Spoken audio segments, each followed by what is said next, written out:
When I took it to the counter to ring it up, they still use a traditional antique shop, ticketing system that's handwritten. So when you buy something, they have to write down on receipt pad a description of it so that the seller knows what was purchased.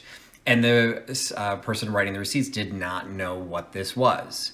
So several of you are probably now yelling at your screen saying, "I know what that is, I know what that is." And I did too. Well, if you got $1 on just a lousy down, know that I got rhythm that could suit your budget fine. Hey, this is Patrick, Trusty Mercantile. Welcome back to my channel. I'm doing another Shop With Me video, this time at Beatitudes Antiques in downtown Batavia, Illinois. This is not a new location to me. I've been here off and on. I used to live in Batavia, and it's not something that I typically go to for sourcing for resale. It is a traditional antique location. They do have multiple vendors, but a lot of it is primarily the owner. So I'm just gonna see what kind of video I can get. It's like most antique stores that are in an old house. It's kind of tight in there, so we'll see what the video actually ends up looking like. But I had some requests after one of my other videos in an old house. I will also try and get some video of the architecture. So let's see what we can find. So the entrance to the Beatitudes is actually kind of off to the side. What looks was probably an addition, either specifically for the antique store. I would assume for the antique store. But wanted to go ahead and walk around the front of the building because you can see it is an absolutely stunning Queen Anne Victorian right here on the edge of downtown Batavia. So if you look across the street, you've got some other old architecture. You've got the Batavia Public Library, and then the street goes down to the river. So, we are basically right on the edge of downtown, old church next door. You got the old gingerbread. If you go up to it, you've got the turret. Looks like an octagonal turret. Painted lady design all the way around. Kind of back up so you can get more of the full look of the front of the building. So this is Beatitudes Antiques, Gifts and Accessories. And as the sign said, I got to use the side door, so at least I got a little video showing the outside of the antique store. So some fashion and decor. When you first come in, but as I said, the addition is at a lower level, so there's a set of stairs that goes up to the main level. Looks like there's the main part of the house is back through there. So I'm still in the addition, but I'm in a higher level now. So we've got definitely some great vintage and antiques. I've actually found some things in this little area over here before. Right now, just kind of showcase a little bit. We've got the window kind of giving you our bearings. There's the fence in the front, the library across the street. So we're at the front of the house. Some beautiful cobalt blue that just looks fantastic up against the window. So good planning on their part, showcasing the blue glass. So as we move around all the blue and white, one of the things I've highlighted quite a bit in the past, thanks to Soul Nate's interest in Wedgwood. You always pick up or always look at Wedgwood pieces. So this, I assume, is from the poker collection. Now they're saying it's a shamrock. I think that's the club from the Suits of Cards set. I could be wrong, but to me that does, it does look like a clover or shamrock, but I think it also looks like a club. So I think this is the ashtray that you would also then find with the heart, the diamond, and the spade. So we got the Wedgwood. This piece is marked, but as is often the case, you find people who want to copy the Wedgwood look. And so we have something that looks like Wedgwood, but is entirely not. It is a tin by Guildcraft, New York, USA, that has, it is embossed, it is raised. So you got some texture of the white on the Wedgwood blue with the medallion on the front, but it is definitely metal. Tin. It is a nice little tin if you do like that look, and it's only 14 bucks, so it's a good price. But it's just, shows how the Wedgwood look became popular across many things that were not Wedgwood. Speaking of tins, I've covered tins a little bit in the past because my background with first starting my resale business was selling old set decorations from community theater productions, and tin is really popular because it looks great on stage, but it doesn't break. And I haven't seen these designs before, but these are both marked designed by Daher or Daher, depending on how you pronounce it. The shape of this one is fairly common, but I hadn't seen that pattern. This one I think is really attractive because it's got the octagonal but in a rectangular form, so the 8-sided form. They're both marked Daher. What's good to know about vintage tins, or as you're trying to date tins, is if it says Daher, they changed their name in 1982. So if you see it marked Daher, it's earlier than 82. After that, they became the Tin Container Company. So then it's after 82. So these are definitely legit vintage, really attractive pieces. They're each only marked 14 bucks, so really nice price. Not picking up for resale, but I always like when I see them because I have carried a lot of Daher, so I like to look at all the different designs that they offer. So as you continue to look around at all the decor, what's good, particularly in antique shops like this, it's good to look at what the decor is sitting on. And check out this tea cart. Had to move a couple things out of the way in order to see it. It is an absolutely gorgeous black lacquer chinoiserie style tea cart with drop leaf sides. So the leaf lifts up to give you a much bigger surface to actually serve off of, but as you're wheeling it out, it drops down so you'll fit through the doorway. So you've got the handle there on the side, small set of casters in the back, the large wheels in the front, and even the tray bottom is fully designed with the edges so you can even see it while standing up. This is a phenomenal piece. It even has a drawer here at the front, which I didn't realize. Oh, look at the red inside. It's red felt. So I don't know if that would have been held the silver, so it didn't tarnish. So the leaves are on both sides. I'm debating whether I have the space for this because this is fantastic. But definitely worth showing, and just a beautiful design off to the side. Not 100% my aesthetic, but might make a neat mix with the black and the gold. We'll have to wait and see. So as I've been requested in some of my videos, showing some of the architecture of the place, and definitely wanted to highlight this absolutely stunning fireplace surround. So I'm kind of off to the side so you can get the full effect. It's a good antique shop. They're selling all the andirons right in front of it to give you an idea of pride of place. But just check out some of the detail work.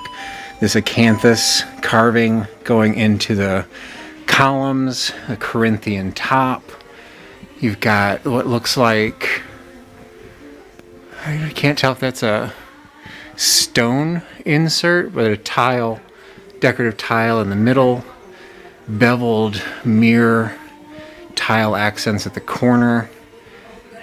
Fantastic design. And then you work your way down, you've got the same carving in the frieze above the mantle itself, or above the fireplace itself, and then again some gorgeous tiling, Victorian tiling all the way around the surround. Bronze wrap around the fire brick, original fire brick, probably the original insert with a speaker addition, and then even some matching hexagonal tiles on the floor. Oh, look at the border. They've even got a border with the blue accent. So this is just a stunning piece, probably 8-9 feet tall. Even got carving with the backing at the top, so you can decorate on the top. An amazing piece in an amazing store.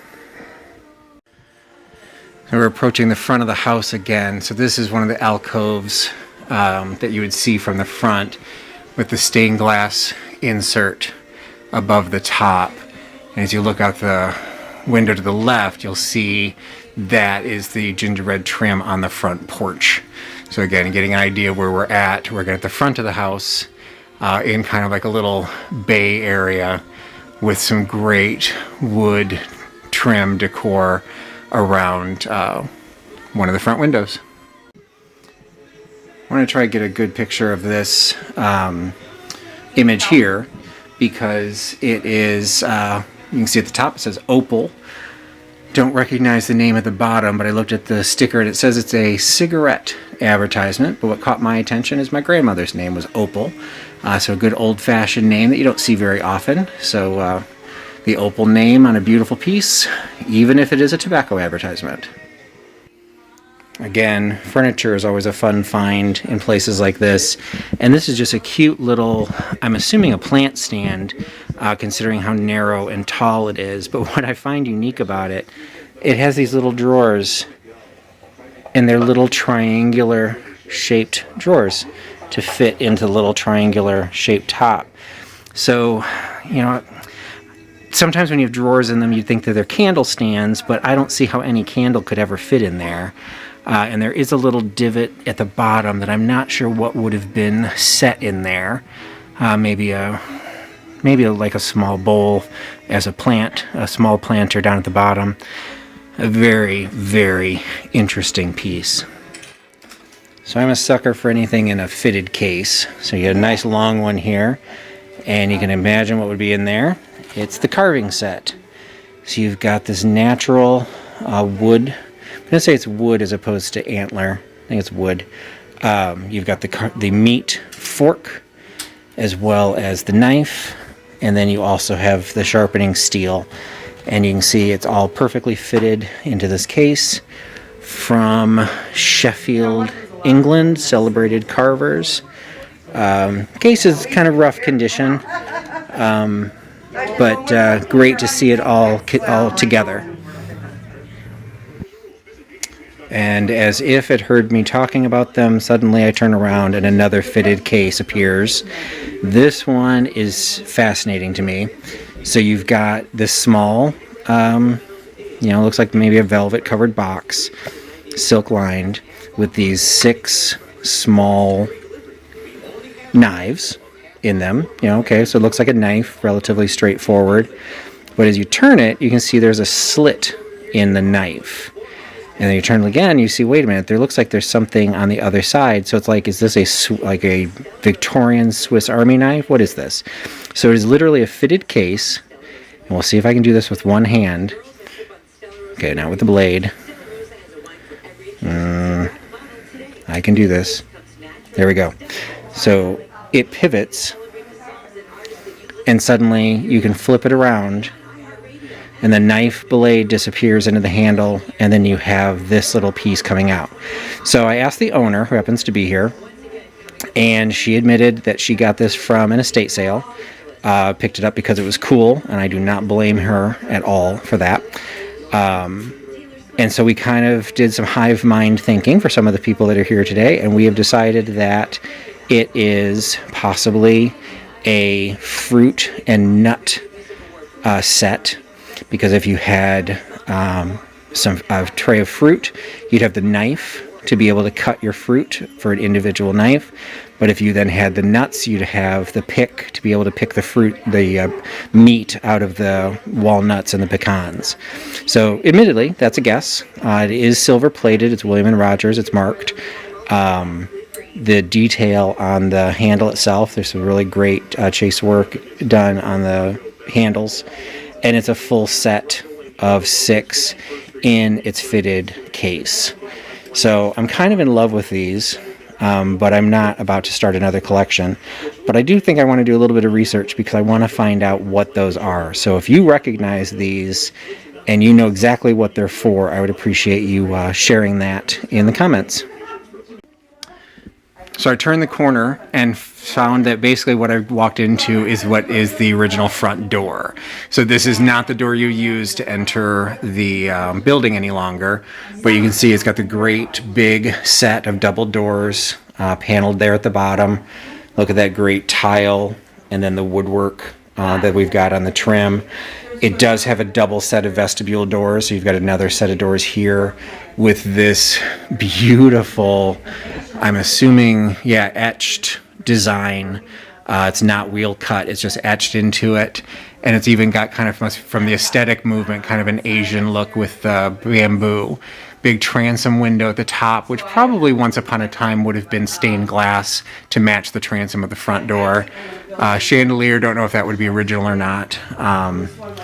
But kind of showcasing that if this was the door you walked into, ignore the sides, you then would have the grand entrance into the home. So you've got the detail on the floor, kind of come through the foyer. This is all just bookcases that have been set up specifically for the store, so those wouldn't have been there. And then you have the front parlor. So you've got another set of doors here. These are pocket doors. You can see they're disappearing into the side. And now you've got another fireplace, that this would be the other bay window at the front of the home. I wanted to try and get a closer look at the fireplace because this fireplace is very different from the one in the other room. Unfortunately, a lot of it is covered up and I don't really have the luxury of taking all of that away, but you can still get a really good look at how it's built. So you've got what looks like a white stone, I guess it's marble, although these are looking like alabaster or onyx, the column. So it looks like there's a combination here that this part is marble at the top, but this is alabaster or onyx at the bottom. And then you've got a frieze of that same alabaster that runs across the top of the fireplace box. But some great carving in the marble, another, the frieze of leaf going across that rosette carved, some great dimensionality on that. So you've got the full symmetry there. These candlesticks are obviously not part of it, and it looks like I'd say a marble hearth. And you can see a little bit of the wood floor there off to the side. As you come up, you can see it is built out. And then there's a screen in the way, but I'm going to assume based on the way the plaster picture rail is cut that this mirror is original. So you've got this fantastic wooden carved mirror, almost got an East Lake design with the beadwork at the top, carving in the middle, beveled mirror in the center. Absolutely fantastic piece. And I'll kind of show it because right next to it, the woodwork has been carved the same to match the others. And I'm going to assume that that's the original window, but I'm not sure you can tell. It's kind of flexed. It's kind of bowed out at the top. So I'm not sure if that happened with heat over the time, because it doesn't look like artistically it was designed to be bowed. I think it just kind of happened over time. But interesting that the glass is still in place even though it's kind of bowed out like that. So maybe it was intentional. Although the left side looks more bowed out than the right side. But and then a little niche, right there in the corner. Again, just some absolutely fantastic architecture detail within this building.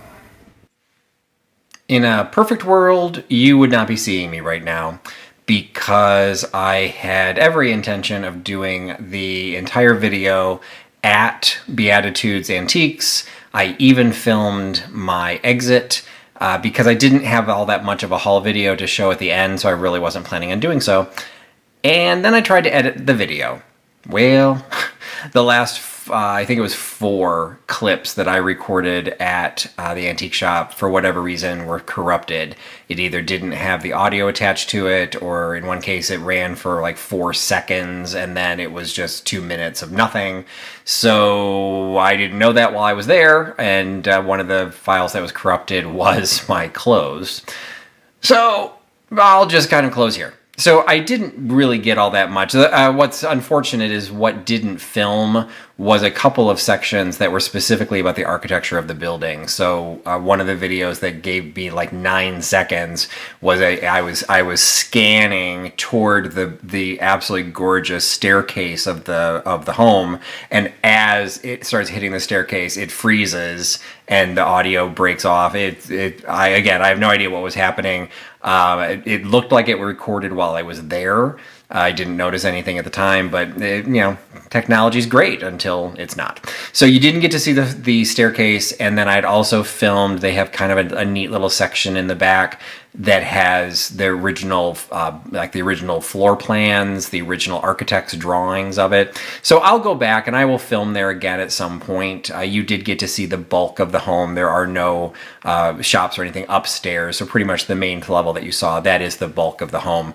But it did mean a couple of those videos didn't get filmed, so we miss out a little bit.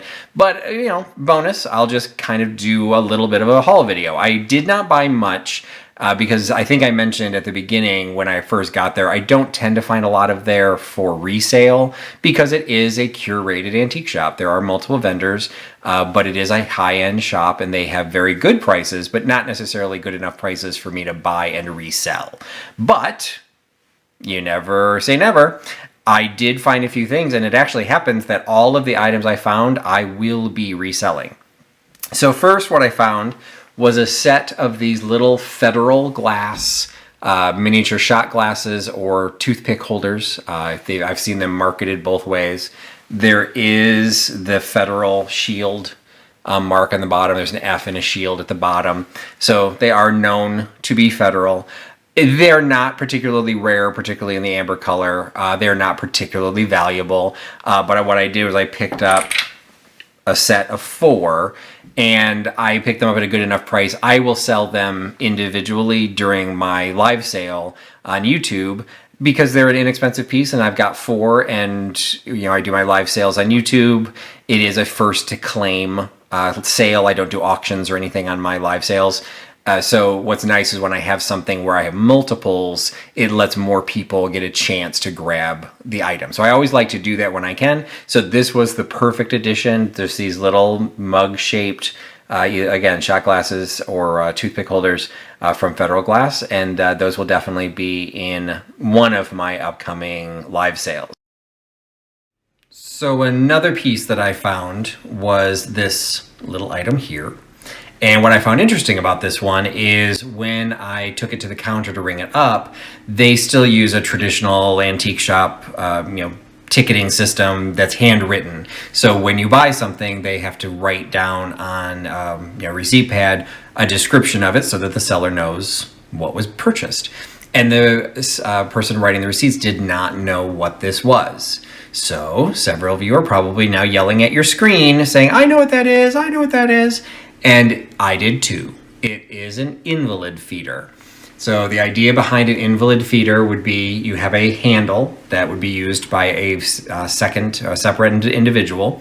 You have the spout that would hold, the cup would hold a broth or some sort of a liquid sustenance, and the external individual would pour this into the mouth of somebody laying, like propped up in a bed or on a chair, to feed them. There's a little rim here, which has the reminiscent of a mustache guard, but it is solid across the top. It's literally just so that as you're pouring, it doesn't pour out of the top of the cup. So it's just this little invalid feeder.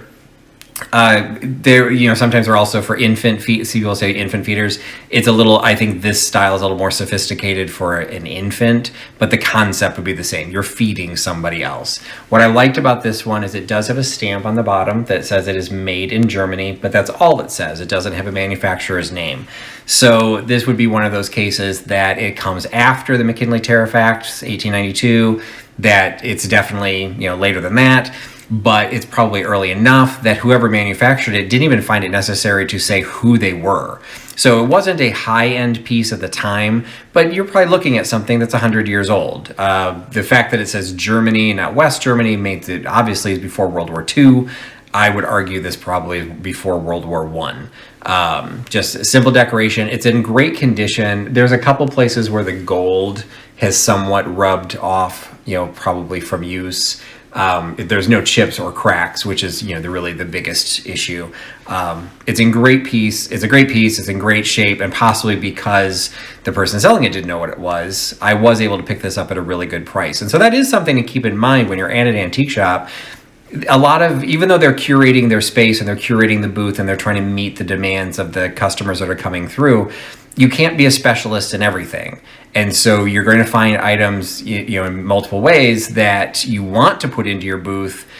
Some cases you may not know exactly what it is, but it meets the aesthetic of what this store is offering. And this absolutely did that.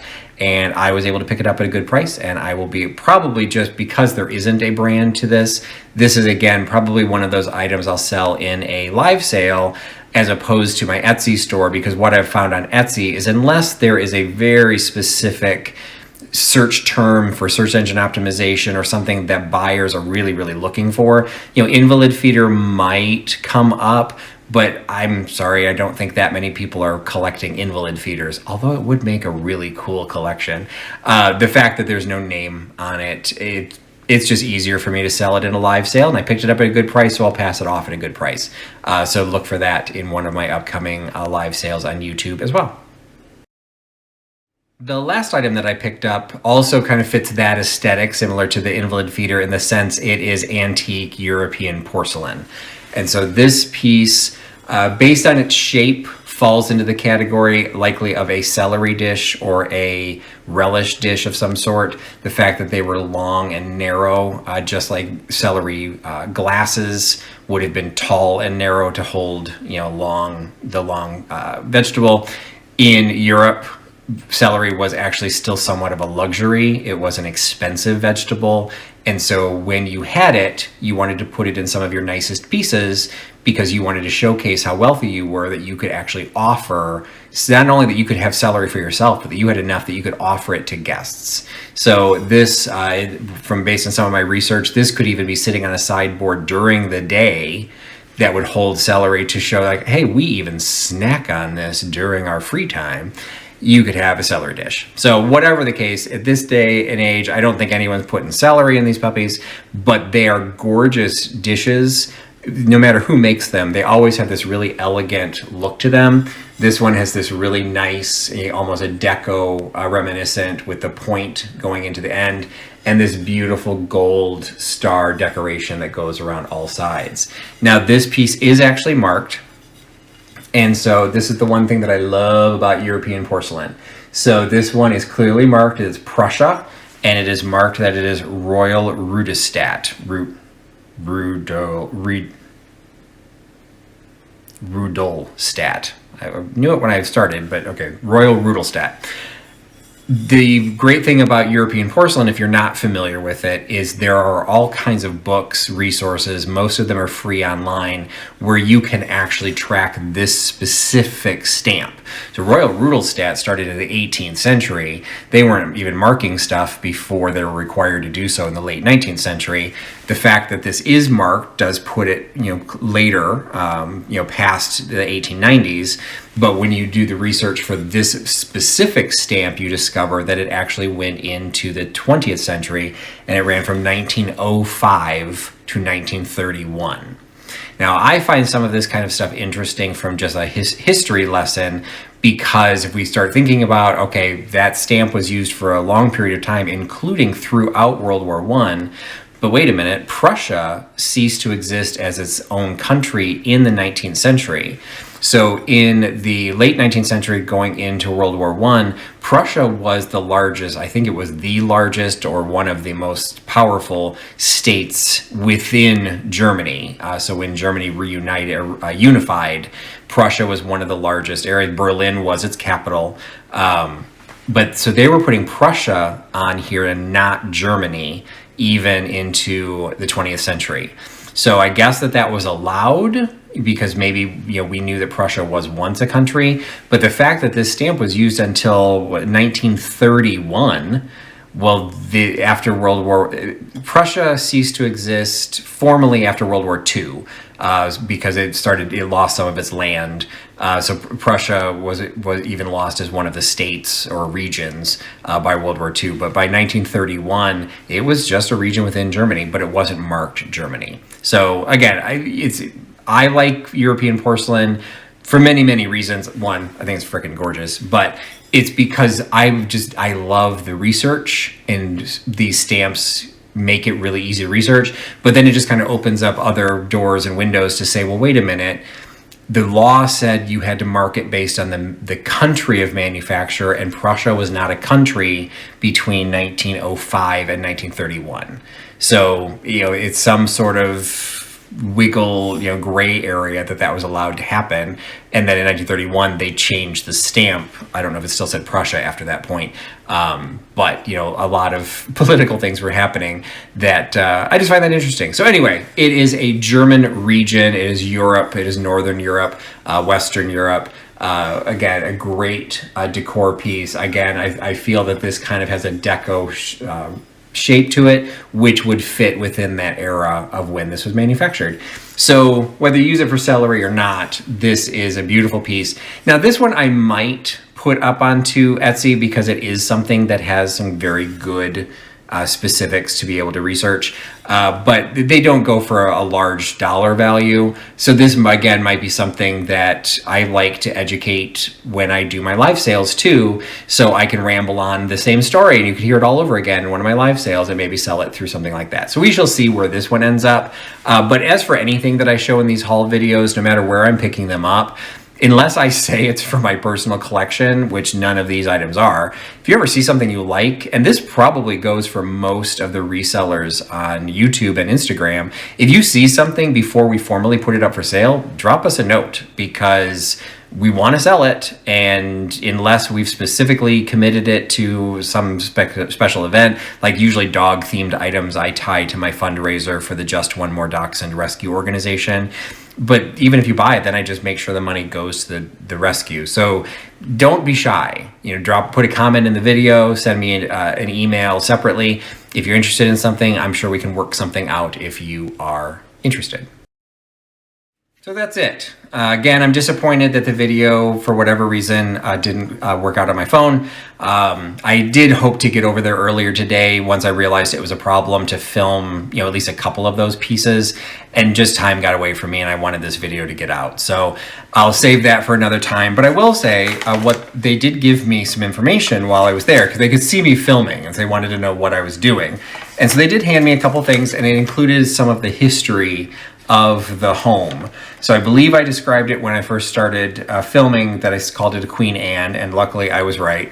It was built in 1885. So giving you a little bit of background, it was built for the Reverend Elijah H. Gammon, and it is known as Gammon House. But then what I also found interesting is when they repainted it in the 90s, I want to say it was. Yes, in the 90s, they repainted it. It cost more to paint it in the 90s than it did to build it in the 1880s. So find that fascinating too. So anyway, there is just some interesting information about that, about the way it was built.